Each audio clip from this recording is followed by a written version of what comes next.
অঞ্চলের অর্থনৈতিক কর্মকাণ্ড নিয়ে উদ্বেগ বাড়ছে। রাঙামাটিতে বাজার ফান্ডের ভূমি হস্তান্তর ও বন্ধকি দলিল রেজিস্ট্রি কার্যক্রম ৬ বছর ধরে বন্ধ থাকায় চরম ক্ষতিগ্রস্ত হচ্ছেন স্থানীয় ব্যবসায়ীরা। আজ সকালে রাঙামাটি শহরের বনরূপায় এক সাংবাদিক সম্মেলনে বাজার ফান্ড ভূমি অধিকার সংরক্ষণ কমিটি আগামী ৪৮ ঘণ্টার মধ্যে এসব কার্যক্রম পুনরায় চালুর দাবি জানিয়েছে। বক্তারা অভিযোগ করেন, বাজার ফান্ডের জমি বন্ধক রাখতে না পারায় স্থানীয় ক্ষুদ্র ও মাঝারি ব্যবসায়ীরা ব্যাংক ঋণ সুবিধা থেকে বঞ্চিত হচ্ছেন। এতে ব্যবসার পরিধি সংকুচিত হওয়ায় বাড়ছে বেকারত্ব।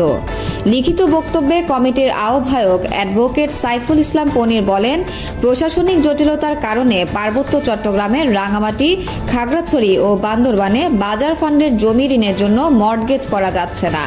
নেতারা বলেন, যদি ৪৮ ঘণ্টার মধ্যে নিষেধাজ্ঞা প্রত্যাহার না করা হয় তবে শাটডাউন, হরতাল ও অবরোধ সহ কঠোর কর্মসূচি দেয়া হবে। পাহাড়ের অর্থনীতির সংকট ও ব্যবসায়ীদের এই দাবি পূরণ হবে কিনা এখন প্রশাসনের সিদ্ধান্তের দিকে তাকিয়ে সবাই। মহুয়া চান্নাত মনি, রাঙামাটি, সময় সংবাদ। বিস্তারিত দেখুন ভিডিওতে।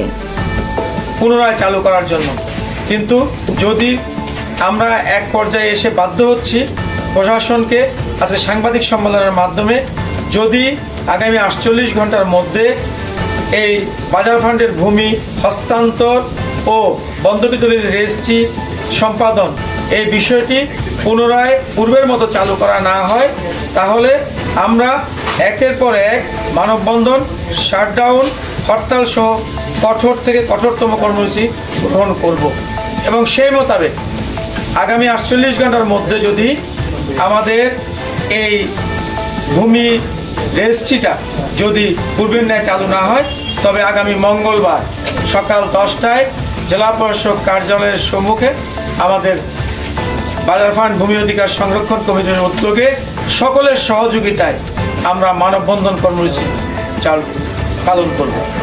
ধন্যবাদ।